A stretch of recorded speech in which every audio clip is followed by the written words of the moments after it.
Ada kemungkinan ya, pertemuan antara Aris dan Danuel di malam itu terancam batal. Lalu kalau sampai beneran gagal, apakah artinya semua rencana nekat Cassandra yang rela keluar malam itu demi memergokin Ares harus berantakan? Tapi ini Cassandra guys. Sosok yang walaupun kadang agak gerosok-gosok dengan caranya yang tetap kelihatan elegan, namun juga sangat tegas. Rasanya kecil kemungkinan dia bakal menyerah begitu aja. Sepertinya Cassandra tetap akan nekat masuk ke rumah lama Danuel. Karena terlepas dari apapun yang terjadi di malam itu, seenggaknya satu hal sudah mulai jelas di pikirannya. Ares memang menyembunyikan Danuel. Dan satu-satunya cara untuk membuktikan kecurigaannya adalah bertemu langsung dengan Danuel. Hanya aja Cassandra sama sekali nggak akan pernah menyangka kalau apa yang akan ia temui di malam itu justru jauh lebih mengejutkan dari dugaan manapun. Nah, kita akan bahas ya, kenapa Ares kemungkinan enggak akan ada di dalam rumah itu. Enggak bakal ketahuan juga biasa kita. Aku dimulai dari perjalanan Mohan dan Rus. Malam itu perjalanan mereka berlangsung sangat lancar, bahkan terlalu lancar dan aman. Meskipun Rus tetap enggak bisa tenang, sedari tadi Rus terus menoleh kanan kiri, begitu waspada memastikan jangan sampai ada yang mengikutin mereka secara diam-diam. Sampai akhirnya Mohan malah meledeknya. Tahu kan tadi gara-gara egonya sempat disentil oleh Rose, membuat jiwa pemberani Mohan makin naik drastis. Bukan cuma terlihat santai dan yakin kalau situasi akan aman, tapi Mohan juga seolah sudah hafal betul rute menuju tujuan mereka sampai detail-detail kecilnya. Saking mulusnya perjalanan mereka, rasanya kayak setiap lampu lalu lintas yang dilewatin selalu pas hijau. Jalanan pun mendadak sepi, nggak ada macet sama sekali. Motor yang mereka kendarai melaju santai, tapi tahu-tahu udah sampai tujuan dengan cepat.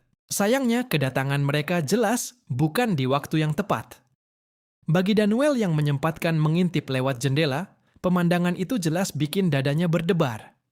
Di satu sisi, hatinya pasti senang dong, karena akhirnya bisa bertemu lagi dengan anak dan keponakannya.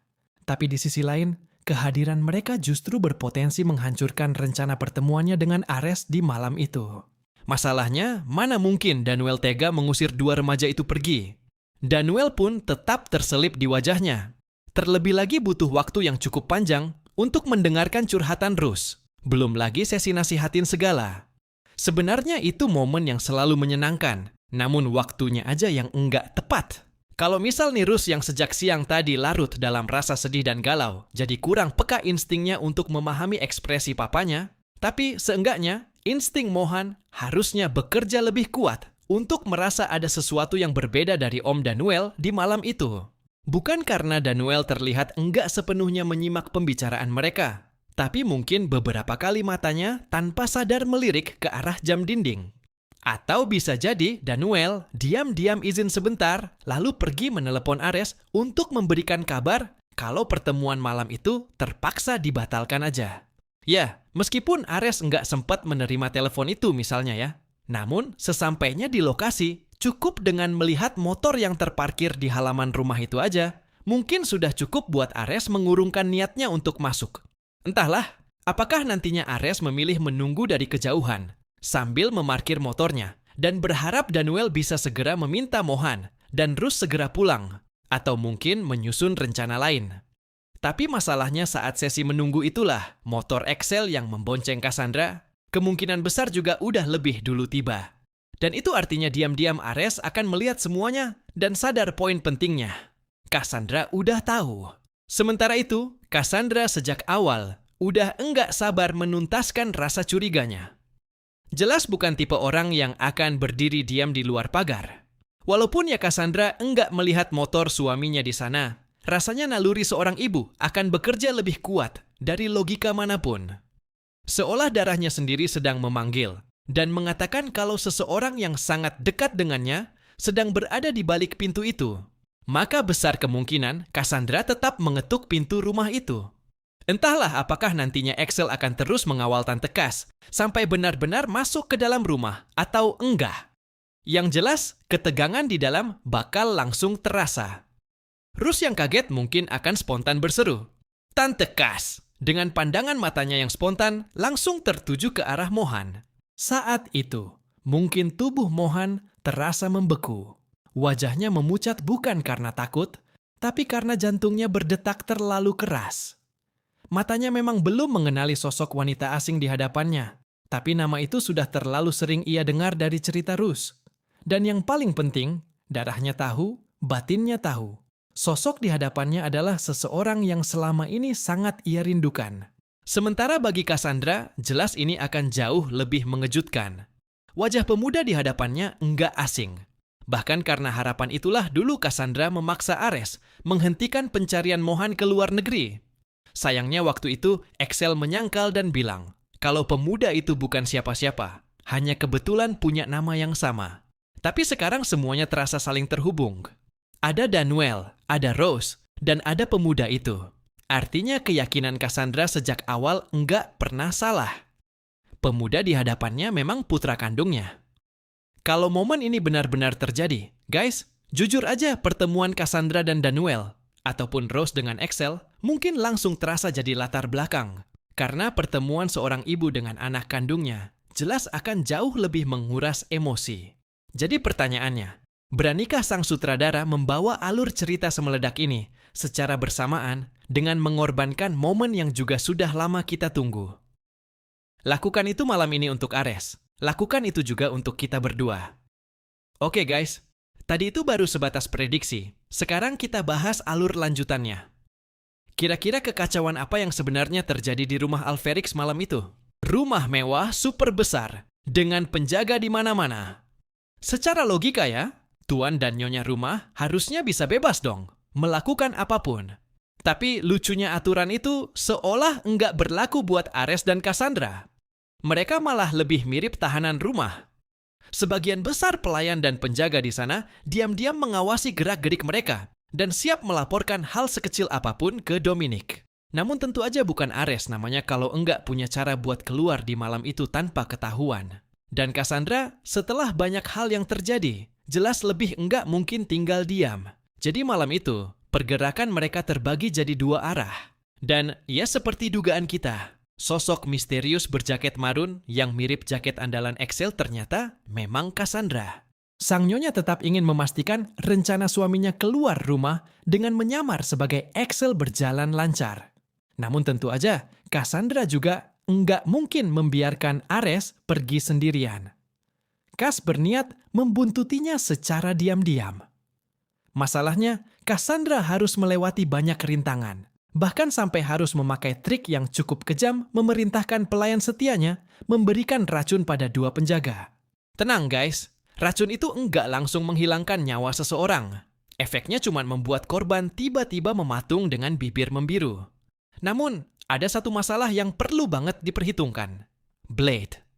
Gadis gelas kepala itu kebetulan melihat keanehan pada dua penjaga yang begitu disentuh. Langsung jatuh dengan mata terus terbuka. Insting eksekutornya yang terlatih langsung menyadari ada sesuatu yang salah.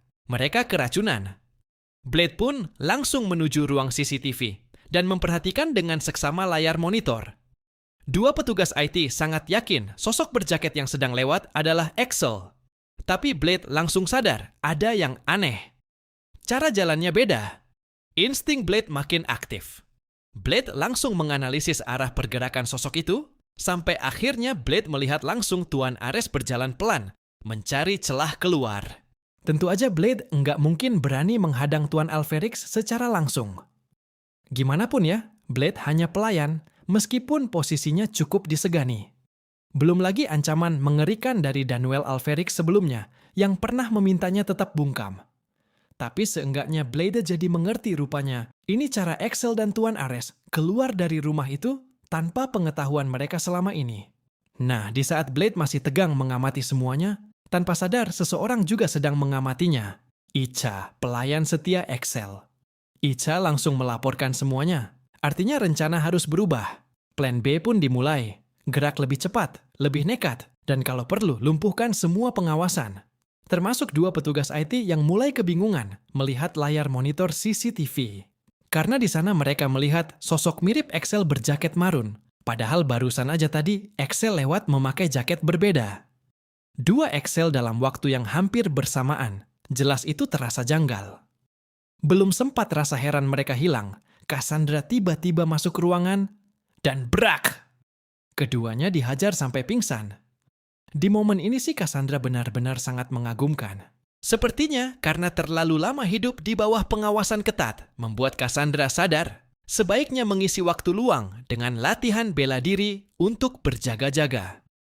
Tapi muncul pertanyaan, kenapa ya dua penjaga tadi seakan enggak mengenali Nyonya Cassandra? Juga kenapa Cassandra enggak menggunakan statusnya sebagai majikan? Kenapa enggak mengancam atau menjanjikan suatu hal aja?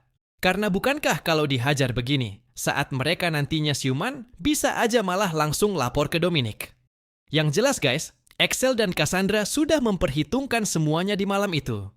Bukan hanya kompakan menghajar dua penjaga lainnya, bahkan mereka tahu waktu yang tepat agar enggak berpapasan dengan Oma Dominic dan juga Matthew, yang entah kenapa juga masih mundar-mandir di lorong rumah sebesar itu.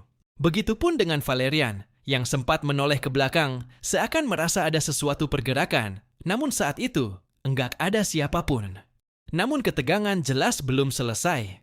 Di saat bersamaan, Dominic tiba-tiba merasa sebaiknya memanggil Ares ke ruangannya. Seperti biasa, Dominic masih yakin Ares akan mudah dipengaruhi dan akan bisa dijauhkan dari pengaruh Cassandra. Bahkan, Dominic memerintahkan pada Valerian untuk menyiapkan lagi berbagai agenda untuk menyibukkan Ares dan Cassandra. Sebenarnya Valerian sendiri mulai ragu guys. Karena kan sekarang Cassandra punya alasan yang terlalu kuat untuk ditentang, warisan Opa Alferix. Alasan itu bukan cuma membuat Cassandra mustahil dikirim ke luar negeri lagi, tapi juga memperkuat tekadnya untuk menemukan Danuel secepatnya. Meskipun begitu, sangat jelas Dominic bukan orang yang suka dibantah. Kehendaknya bulat panggil Ares saat itu juga. Maka Albert sang asisten berjalan menuju kamar Tuan Ares. Tapi saat sampai depan pintu terdengar suara pertengkaran.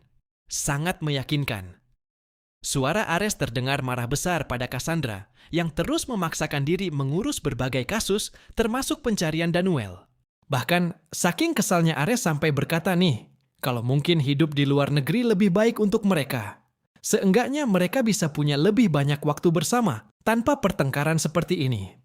Albert langsung percaya guys. Walaupun anehnya cuma suara Tuan Ares yang terdengar, Albert tetap yakin lawan bicaranya pasti Nyonya Cassandra. Tanpa curiga sedikit pun, Albert langsung pergi melapor ke Dominic. Senyum puas langsung muncul di wajah wanita tua itu. Albert harus tetap berjaga sampai Ares keluar dari ruangan itu. Enggak ada satupun dari mereka yang menyangka, padahal dalam ruangan itu hanya ada Icha, sang pelayan yang sedang memutar rekaman suara Ares dari HP. Masalahnya sekarang cuma satu. Bagaimana kalau nantinya Icha merasa tugasnya sudah selesai, lalu tiba-tiba memutuskan keluar kamar? Sementara itu, Cassandra dan Axel sengaja berpencar. Namun, saat melewati area kolam renang, dua penjaga sempat melihatnya. Keduanya bahkan berdebat kecil. Perasaan tadi Tuan Axel pakai jaket hitam, ujar salah satu di antara mereka. Bukannya wajar kalau Tuan muda ganti jaket, ucap yang satunya. Dan karena menganggap itu hal sepele, mereka akhirnya mengabaikannya.